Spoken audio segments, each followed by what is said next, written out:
Hello বন্ধুরা, সবাইকে welcome জানাই আজকে নতুন একটা ভিডিওতে। আর সবাইকে জানি শুভ অক্ষয় তৃতীয়া। আজকে অক্ষয় তৃতীয়ার জন্য আজকে অফিস যাব, তাই অক্ষয় তৃতীয়ার জন্য রেডি হচ্ছি। আজকে দেখো এই রেড কালারের শাড়িটা আমি পরেছি। চলো এবার চটজলদি আমি একটু সাজুগুজু করে নিই। প্রথমে আমি একটুখানি ক্রিমের সাথে হালকা একটুখানি ফাউন্ডেশন নিয়ে আমি এটাকে একটু ভালো করে ব্লেন্ড করে নিচ্ছি। ব্লেন্ড করার জন্য আমি ব্লেন্ডারটাকে প্রথমে একটু ভিজিয়ে নিয়েছি। দেখো এবার আমি লাগাচ্ছি কাজল।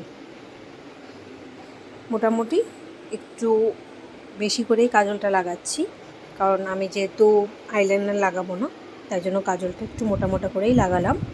আমি রেড কালারের শাড়িটার সাথে আমি আজকে রেড কালারের লিপস্টিক লাগাচ্ছি। আর যেহেতু এটা আমি যেখানে ফোনটা স্ট্যান্ড করে রেখেছি আর আমার হাজব্যান্ড ঘুমাচ্ছে, তো এই জন্য ঘুমের ঘোরেও হাতটা ঘুরিয়েছে বলে ফোনটা তখন কেঁপে গেছে। প্রত্যেকটা দিন পারফিউম লাগাতে ভুলে যাই, তার জন্য আজকে তাড়াতাড়ি করে আমি পারফিউমটা মনে থাকতে থাকতেই লাগিয়ে নিলাম। এবার আমি রেড শাড়ি পরেছি, তাই আমি রেড টিপ লাগাচ্ছি। দেখো আমি অলমোস্ট রেডি হয়ে গেছি। এই শাড়িটার সাথে আমি এই গোল্ডের দুটো কানের পরছি। আজকে গলায় সেরকমভাবে কিছু পরবো না, এর জন্য কানেরটাই শুধু পরলাম। আর পরবো একটা ছোটো টার্সেল পরবো। দেখো অলমোস্ট রেডি হয়ে গেছি। এবার আমি চট করে, যেহেতু শ্যাম্পু করেছি তার জন্য চুলটা ভিজে আছে, আমি আগে হেয়ার সিরামটাকে লাগিয়ে নেব। এবার চুলটাকে ভালো করে আঁচড়ে আমি মাঝখান থেকে একটা পার্টিশন করে নিয়েছি। এবার সিঁদুর পরবো, তার জন্য আমি চুলটাকে প্রথমে বেঁধে নিলাম, কারণ কোনো দিনই খোলা চুলে সিঁদুর পরতে নেই, তাই এখন চুলটা বেঁধে তারপর সিঁদুরটা লাগিয়ে নিলাম। এবার আমি এখানে ভি শেপের আংটিটা পরে নিলাম। এবার চলো চুলটাকে বেঁধে নেব। অ্যাকচুয়ালি প্রচণ্ড গরম, ভেবেছিলাম প্রথমে চুলটা খুলে যাব, তারপর এতটাই গরম যে এখন চুল খুলে যাওয়াটা সম্ভব না, তাই জন্য চুলটাকে বেঁধে নেব। ভিজে চুলটাই বেঁধে নিতে হচ্ছে, কিছু করার নেই। পরে যদি ঠিক লাগে তখন চুলটা খুলব। দেখো আজকে আমি এই ব্যাগটা নিয়েছি, এটা আমার হাজব্যান্ড, আমরা যখন দীঘা গেছিলাম দীঘা থেকে আমার হাজব্যান্ড এই ব্যাগটা কিনে দিয়েছে। আর তার সাথে আমি রেড কালারের রুমালটা নিয়ে নিলাম। চলো আমি রেডি হয়ে গেছি, এবার অফিসের জন্য বেরিয়ে যাব। আমার আজকে এই শাড়ি পরার লুকটা কেমন লাগলো তোমরা প্লিজ আমাকে সবাই কমেন্টে জানিও। এবার আমি এখন অফিসের জন্য বেরোচ্ছি। চলো রিকশায় উঠে তারপর আমি তোমাদের সাথে আবার কথা বলছি। দেখো রিকশায় উঠে গেছি। আজকে যেহেতু অফিসের টাইমিংটা একটু ডিলে, মানে তাই জন্য আজকে একটু শাড়িটা পরে রেডি হতে পেরেছি। দেখো স্কুলে চলে এসেছি, এখন পুজোর সব জোগাড় করা হচ্ছে। এবার পুজোটা স্টার্ট হলে তোমাদেরকে দেখাচ্ছি। প্রায় অলমোস্ট সবই গোছানো হয়ে গেছে। দেখো ঠাকুরমশাই চলে এসেছে, এখন ঠাকুরমশাই পুজো করছে। আর এই পাশে দেখো ওয়েদারটা একটু মেঘলা হয়ে গেছে, কেমন বৃষ্টি বৃষ্টির মতন ওয়েদার হয়ে গেছে, বেশ ভালো হাওয়াও চলছে। এখন ঠাকুরমশাই চক্ষু দান করছেন। বলতে না বলতেই দেখো বৃষ্টিও স্টার্ট হয়ে গেছে, রীতিমতো বাজ পড়ছে।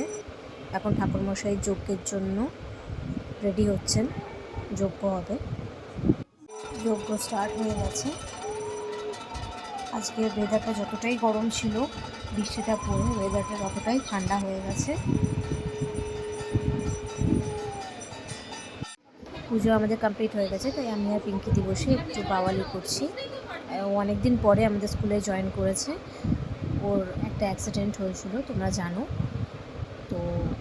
এখন যাই হোক ও সুস্থ আছে, ও প্রায় 3-3.5 মাস পর জয়েন করেছে আমাদের সাথে। আর আমি এখন বসে চা খাচ্ছি। আজকে আমরা এখান থেকে বেরিয়ে একটা রেস্টুরেন্ট যাব, আমরা সবাই একসাথে খাওয়া দাওয়া করব, তার জন্য আমি সমস্ত কিছুই তোমাদের সাথে শেয়ার করব। চলো চাটাকে খেয়ে নেব তার সাথে সাথে। এবার তার মধ্যে পূজা দিয়ে এসে চিল করে দিয়ে গেল। আমি ভিডিওটা ভেবেছিলাম দেব না, বাট তারপর দিলাম। আমরা এখন সবাই মিলে যাব রেস্টুরেন্টে। পিঙ্কিদি, নিভাদি, আমি, পারমিতা, কোয়েল, এখানে পূজা দিই, সবাই মিলে আমরা চলে এসেছি মজা করতে করতে। আমরা এখন স্কুল থেকে বেরিয়ে স্টেশনের দিকে যাচ্ছি। ক্যান্টনমেন্ট স্টেশন থেকে ট্রেন ধরে আমরা বিধাননগর যাব। আমরা আজকে বেলেঘাটার ওখানে একটা রেস্টুরেন্ট আছে আপুস, আমরা ওখানে খেতে যাব, তার জন্য যাচ্ছি। আমরা এখন ক্যান্টনমেন্ট স্টেশন থেকে ট্রেনে উঠে গেছি। এই আমার পেছনে এখন কোয়েল আছে, আর সামনে পারমিতা, পূজাদি, পিঙ্কিদি, নিভাদি, পারমিতার ছেলে, সবাই আছি আমরা। এখন আমরা এই বিধাননগর স্টেশনে নামলাম। এখন বিধাননগর স্টেশন থেকে আমরা এখান থেকে অটো ছাড়ে, অটো করে আমরা যাব রেস্টুরেন্টে। এখন রেস্টুরেন্টে যাওয়ার জন্য আমরা অটোতে উঠে গেছি। চলো রেস্টুরেন্টে পৌঁছে তোমাদেরকে আবার জানাচ্ছি। দেখো আমরা এখন এখানে আছি, আমরা নেমে গেছি। সামনে হচ্ছে এখানে ফুলবাগানের মেট্রো স্টেশন আছে। অ্যাকচুয়ালি আমরা এই রেস্টুরেন্ট থেকে খাবার অর্ডার করে একদিন খেয়েছিলাম, খুবই ভালো টেস্ট, তার জন্য আমরা এখানে এসেছি খেতে। না হলে এতটা দূরে আসার আর কোনো কারণ ছিল না। এই রেস্টুরেন্টের খাওয়ার কোয়ালিটি খুবই ভালো, তাই জন্য এখানে আসা হয়েছে। আমরা এখন রেস্টুরেন্টের ভেতরে ঢুকছি, ঢুকে তোমাদেরকে ভেতরের পরিবেশটা দেখাচ্ছি। দেখো রেস্টুরেন্টের ভেতরে জায়গাটা কি সুন্দর সাজানো, সাজানো গোছানো। রেস্টুরেন্টটা একটু দূরে হতে পারে, বাট ছোট্টর মধ্যে রেস্টুরেন্টটা খুবই সুন্দর। আর এখানে খাবারের কোয়ালিটি কেমন সেটা তোমাদেরকে খেয়ে জানাচ্ছি। আমাদের খাবার অর্ডার দেওয়া হয়ে গেছে, এখন তাই আমরা বসে আছি। খাবার এলে আমরা কি অর্ডার দিয়েছি তারপর তোমাদেরকে জানাবো। এটা হচ্ছে কোয়েল হাত দেখে দেখে কিছু একটা বোঝানোর চেষ্টা করছে, বাট আমি নিজেও বুঝতে পারছি না ও কী বলতে চাইছে। যাই হোক, এটা রেস্টুরেন্টের মেনু কার্ড। খাবারটা একটু কস্টলি, বাট খাবারের কোয়ান্টিটি আর কোয়ালিটি ওয়াইজ খুবই ভালো। দেখো আমাদের প্রথম ডিশটা চলে এসেছে, এটা হচ্ছে চিকেন ললিপপ। তারপর দেখো চিকেনের আরও একটা আইটেম চলে এসেছে। এগুলো সবই পূজাদি নিজের মতন করে অর্ডার দিয়েছে, কারণ ওর যেহেতু বাড়ির সামনে রেস্টুরেন্ট, এর জন্য ও এখান থেকে খাবার খায়। ও জানে এখানে কোন কোন ডিশগুলো ভালো, অলমোস্ট সবই ডিশ ভালো, বাট ও জানে যে কোনটা বেশি ভালো বলে ওই অর্ডার দিয়েছে। আর এখানে সবাই খাওয়া স্টার্ট করে দিয়েছে। এবার আমাদের থার্ড আইটেম চলে এসেছে, ফিশ ফিঙ্গার। ফিশ ফিঙ্গারটা খুবই ভালো, অনেকটা মাছ আছে ভেতরে দেওয়া। এমনিও খাবার যদি গরম হয় তাহলে সবের টেস্টই একটা আলাদাই লাগে, বাট সত্যি ফিশ ফিঙ্গারের টেস্টটা খুবই ভালো ছিল। এবার আমরা খেতে খেতে সবাই মিলে একটু গল্প করে নিচ্ছি। সবাইকে ক্যাপচার করাটা পসিবল হয়নি, তাই জন্য করতে পারিনি। দেখো এবার মেন কোর্স চলে এসছে, চিংড়ির মালাইকারি, প্লেন রাইস, মাটন কষা, ডাল, আলু ভাজা। অ্যাকচুয়ালি সবাই বলছিল দুপুরের খাবার খাবে, তাই জন্য সবাই চাইছিল বাঙালি খাবারই খাওয়ার জন্য প্রেফার করছিল। পূজাতে সব সার্ভ করছে। আর যেহেতু আমি মাটন খাই না, তাই জন্য আমার জন্য এই চিংড়ি মাছের মালাইকারিটা অর্ডার দেওয়া হয়েছে। প্রথমে ডাল দিয়ে আলু ভাজা দিয়ে ভাতটা খাচ্ছি।